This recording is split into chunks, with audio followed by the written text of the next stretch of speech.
જય વિદ્યાર્થી મિત્રો, હું ચિરાગ ભરાડ. તો શું વિદ્યાર્થીઓ તમે અત્યારે હાલમાં ધોરણ 7 માં અભ્યાસ કરો છો અને હવે તમારે ધોરણ 8 થી એડમિશન જોતું છે, તો આવી જ એક પરીક્ષાની જાહેરાત થઈ ગઈ છે, જેમાં અત્યારે હાલમાં ધોરણ 7 માં અભ્યાસ કરતા વિદ્યાર્થીઓ આપી શકે છે, ધોરણ 8 થી પ્રવેશ મળી શકે છે.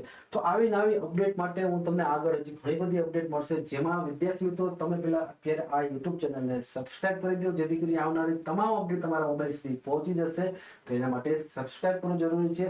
હવે વાત કરીએ તો રાજ્ય પરીક્ષા બોર્ડ દ્વારા નોટિફિકેશન જાહેર કરવામાં આવેલું છે કે દહેરાદૂન એટલે કે હાલમાં જે રાષ્ટ્રીય ઇન્ડિયન મિલિટરી કોલેજ જે છે RIMC, આ પરીક્ષા જે છે ધોરણ 7 ના વિદ્યાર્થીઓ માટે અહીંયા ફોર્મ ભરવા માટેની વેબસાઇટ જે તમને આગળ પણ હું જણાવીશ, પણ બધી જ હું તમને પેલા સંપૂર્ણ બાબતની ચર્ચા કરું ને એ પેલા 7મા ધોરણના વિદ્યાર્થીઓ સુધી, તમારા ક્લાસના વિદ્યાર્થીઓ સુધી, આજુબાજુમાં રહેતા વિદ્યાર્થીઓ સુધી આ વિડીયોને શેર કરવાનું ભૂલતા નહીં.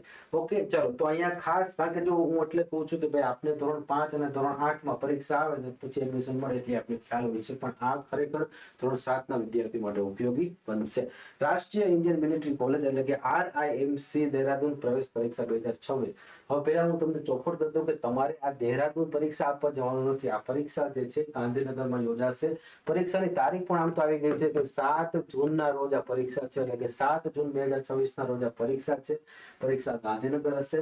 વિદ્યાર્થી મિત્રો અત્યારે હાલમાં જે વિદ્યાર્થીઓ ધોરણ 7 માં ભણે છે એ પરીક્ષા આપી શકશે, પરંતુ રાજ્ય પરીક્ષા બોર્ડ દ્વારા આ જે આવેદન છે એમાં આપને જણાવવામાં આવ્યું છે કે અત્યારે વધુમાં વધુ વિદ્યાર્થીઓ આ પરીક્ષા આપી શકે અને આ પરીક્ષામાં ભાગ લઈ શકે ને એના માટે આપના કક્ષાએથી આવશ્યક પ્રયાસ કરવા વિનંતી છે. એટલે કે ધોરણ 7 ના બધા વિદ્યાર્થીઓ જે તમારા કોન્ટેક્ટમાં છે ને એમને શેર કરી દો.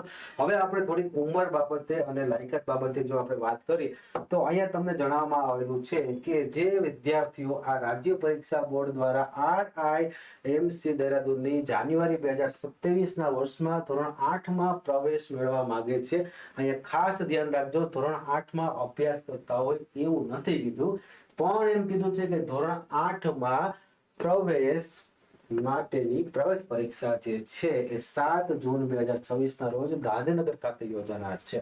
વાત કરી લાયકાતની, તો લાયકાતમાં જણાવેલું છે કે પ્રવેશ સમયે એટલે કે 1 જાન્યુઆરી 2027 માન્ય શાળાઓમાંથી ધોરણ 7 પાસ થયેલું હોવું જોઈએ અથવા તો ધોરણ 7 માં અભ્યાસ કરતા હોવો જોઈએ, પણ ક્યારે? 1 જાન્યુઆરી 2027 ના રોજ. રેડી? પછી વાત કરવામાં આવે તો કે ઉંમર, તો કે આ પરીક્ષામાં બેસવા માટે વિદ્યાર્થીઓ 1 જાન્યુઆરી 2027 ની અહીંયા વાત કરેલી છે. 1 જાન્યુઆરી 2027 ના રોજ 11.5 વર્ષથી 13 વર્ષ સુધીની એમની ઉંમર હોવી જોઈએ. એટલે કે 11.5 વર્ષથી નાની પણ નહીં અને 13 વર્ષથી મોટી પણ ઉંમર ન હોવી જોઈએ. તો હવે આપણે એક પ્રશ્ન થાય કે જન્મ તારીખ શું હોવી જોઈએ? તો જે વિદ્યાર્થીઓ પરીક્ષા આપવા માંગે છે એમની જન્મ તારીખ 2 જાન્યુઆરી 2014 થી 1 જુલાઈ 2015 અથવા તો આ બંનેની વચ્ચે પણ હોવી જોઈએ. રેડી? એટલે કે 2 જાન્યુઆરી 2014 થી 1 જુલાઈ 2015 આ બંને તારીખ પણ ચાલશે અથવા તો આ બંને તારીખની વચ્ચે પણ હશે તો પણ ચાલશે. ત્યાર પછી વાત કરીએ તો આવેદન મેળવવા માટેની પ્રક્રિયા શું આપેલી છે, તો અહીંયા તમને 2 રીતે આવેદન મેળવવા માટેની પ્રક્રિયા આપેલી છે. એમાંથી પહેલી રીતની વાત કરીએ તો ઓનલાઈન પેમેન્ટ દ્વારા અને બીજી રીત છે ડિમાન્ડ ડ્રાફ્ટ દ્વારા. એટલે કે વિદ્યાર્થીઓ તમારે આ પરીક્ષા આપવા જશો ને એ પહેલા તમારે અહીંયા આવેદન પત્ર ભરવાનું રહેશે. આ આવેદન પત્ર ઉપરાંત ગયા વર્ષનું જે પેપર જે છે એ તમને અહીંયા મળશે. ઉપરાંત આ પ્રશ્ન પુસ્તિકાની જે બુકલેટ પણ તમને મળશે, જેમાં તમને આ પરીક્ષા વિશેની વિવિધ માહિતી લખેલી હશે. તો આ બધી જ માહિતી મેળવવા માટે તમારે અત્યારે પેલી પ્રોસેસ કરવાની છે કે ભાઈ કાં તો ઓનલાઈન પેમેન્ટ કરો અને કાં તો ડિમાન્ડ ડ્રાફ્ટ. એટલે નોર્મલી તો આપણે અત્યારે વધારે ઓનલાઈન પેમેન્ટથી પ્રોસેસ થતી હોય છે. તો ઓફિશિયલ જે RIMC ની જે વેબસાઇટ છે એ હું તમને ઓફિશિયલ આ વિડીયોના ડિસ્ક્રિપ્શનમાં મૂકી દઈશ, ત્યારે તમે ડાયરેક્ટ વેબસાઇટ ઉપર જઈ શકશો. પરંતુ તમારે અહીંયા વધુ માહિતી માટે જે છે એ ગયા વર્ષનું પેપર, જેથી આપને ખ્યાલ આવશે કે ભાઈ પ્રશ્ન પેપરમાં કેવી રીતના અભ્યાસક્રમ પૂછાય છે. ઉપરાંત પરીક્ષા વિશેની અમુક વધારાની માહિતી પણ તમે જોઈ શકશો. અને આ જે બધી જ માહિતી, જે પ્રશ્નપત્ર અથવા તો તમને એમ કહો કે ભાઈ આ ફોર્મ ભરવા માટેનું જે આવેદન પત્ર છે આ બધું જ તમને આ ડિમાન્ડ ડ્રાફ્ટ અથવા તો ઓનલાઈન પેમેન્ટ કરશો ને એટલે ત્યાર પછી તમારા સરનામા ઉપર તમને મળી જશે. તો ધ્યાન રાખજો ખાસ, અહીંયા તમારે જે છે એ જો તમે જનરલ કેટેગરીમાંથી આવો છો તો તમારે 600 રૂપિયાનું પેમેન્ટ કરવું પડશે. અને જે વિદ્યાર્થીઓ એસસી અથવા તો એસટી ના વિદ્યાર્થીઓ છે તો એમને અહીંયા પોતાના જે કહેવાય ને કે ભાઈ જાતિનું પ્રમાણપત્ર જોડી અને તમે અહીંયા માત્ર 555 રૂપિયામાં, અહીંયા થોડીક ભૂલ છે, અહીંયા 1555 તમને વચાતા હશે, પણ આ 1555 નથી, માત્ર ને 555 રૂપિયા છે. એની થોડી ટાઈપિંગ મિસ્ટેક છે.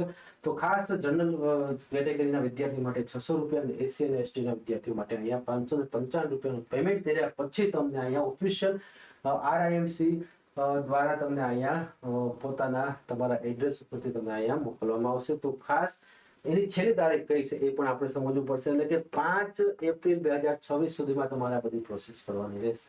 તો ફરીવાર કહું છું, આ વિડીયો જે છે એના ડિસ્ક્રિપ્શનમાં નીચે લિંક આપેલી છે RIMC ઓફિશિયલ વેબસાઇટ ફોર્મ માટેની. તો ત્યાં તમે અહીંયા તમે ઓનલાઈન પેમેન્ટ કરી અને તમે આ પ્રોસેસ, તમારે ખાસ યાદ રાખજો તમારું જે બિલિંગ એડ્રેસ છે એ સરખું નાખજો, એટલે કે તમે કયા સરનામા ઉપર તમે આ જે ફોર્મ અને અગાઉનું વર્ષનું પેપર અને બુકલેટ તમે મંગાવવા માંગો છો એ સરનામું મને ખાસ તમે અહીંયા પિનકોડ અને બધું વેરીફાઈ કરી અને અહીંયા ફોર્મ ભરજો, જેથી અહીંયા તમને સમયસર તમને માહિતી મળી જશે. પણ આ જે પ્રોસેસ છે એની છેલ્લી તારીખ છે 5 એપ્રિલ 2026.